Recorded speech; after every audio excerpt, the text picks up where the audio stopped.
This is the best way to play Lego Fortnite. Today's winner is going to be Bailey, somebody that's an OG on the channel and also is very active in the Discord with the brand new emote called Evil Plan.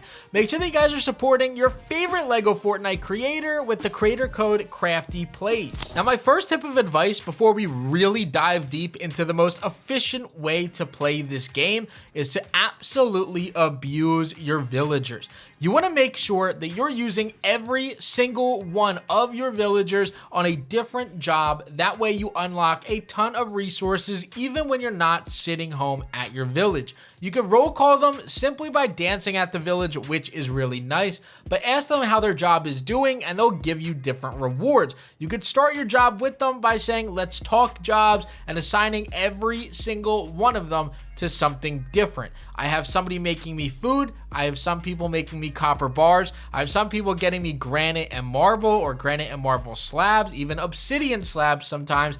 I have people working on so many different things. It really makes the game so much easier to play when I can go out and focus on one thing, but know that my villagers are getting me so much more. Now, working efficiently really is just working easier, right? Work smarter, not harder. These first 4 chests just contain one of each type of wood in the game, and they're put right next to the lumber mill, which is where they're going to be used at. Whether that's wooden planks or rods for each item, you guys are going to see now I have these other chests that contain each of the finished products that come from those lumber mills.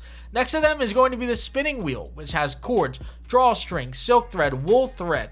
I have these located in the next type of chest, which is going to contain all of those as well. So that way I know exactly where to go to use that spinning wheel, as well as your loom. You can use these items in the loom as well. So when you're finished with that spinning wheel, you come over to the loom and that will give you all of the silk fabric that you need. Now, the final thing that I have in here is my crafting bench. Directly in the center, most of these require wood and granite at the lowest level, which is right here on this first floor. But I also have the second and third floor, which will contain all of the other items needed in order to unlock the higher tiered weapons. Now, on the second floor, we're going to step away from all of the wood and we're going to go more towards our rocks and anything that can come from our caves.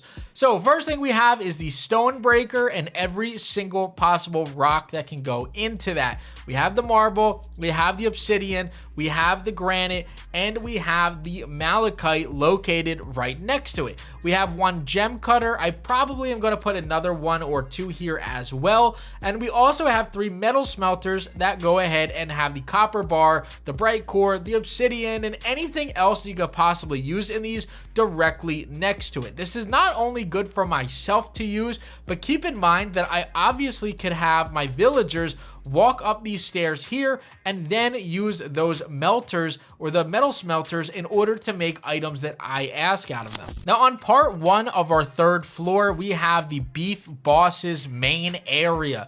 This is the kitchen and dining area. You obviously don't need to set it up like this where it looks nice. I just wanted to try to have at least one area that looks really solid, but I have my ovens, I have my juicers, and I have my grill located up here, along with all of the food that they're giving me or anything that I would need to use in order to make food for myself. Whether that's drinks or the food, I have absolutely every single ingredient needed in order to make anything that I want, as well as the fact that the beef boss will make me anything that I want. Now, on the other side of the third floor, which I believe that I'm going to fence off from the other area, is our chests that contain everything else from the wild. So our main chests here are going to be everything that you can get from the grasslands, everything from the snow biome, everything from the winter biome, and that dark forest biome that will come at some point in time that we don't have just yet.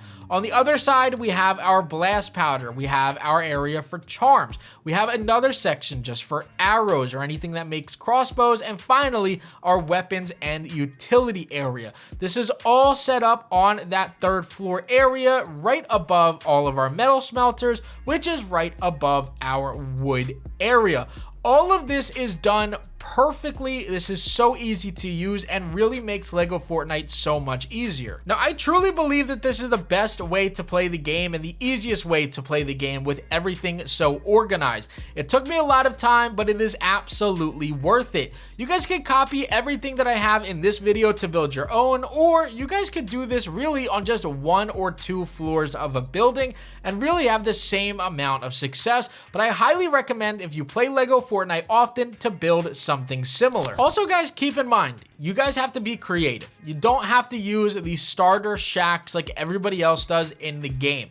I'm not saying that my building looks the nicest from the outside or even on the inside, but when it comes to building these giant shacks, they take up a lot of area. They use a lot of materials because they take and they use these really tiny pieces of wall or really tiny pieces of flooring, where instead you guys could just go into the building parts area and build your own building using all of the things that you unlocked and create your building the way that you want it to look, rather than how Lego Fortnite wants your building to look. So be creative, take your time, and just have a little bit of fun with it, because at the end of the day, there's not that much content that's on the game right now. So having fun and building little bases like this is really the most fun that you could have right now. Now, to end off here, again, keep in mind, every single villager can do different jobs, and you want to make sure that you're making them do as much as you possibly can. You could have 5 total villagers in all 3 biomes. That gives you a total of 15 villagers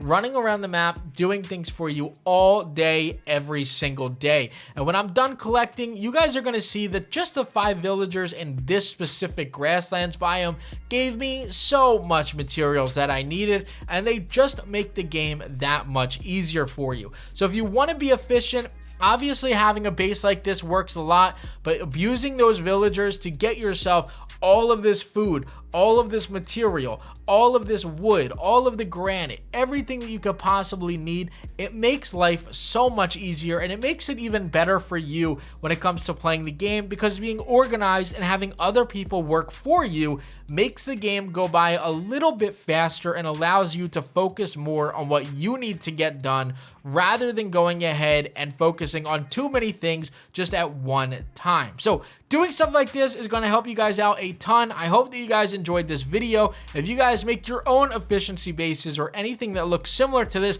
let me know down in the comment section so I can come and visit your village and check everything out that you have going on.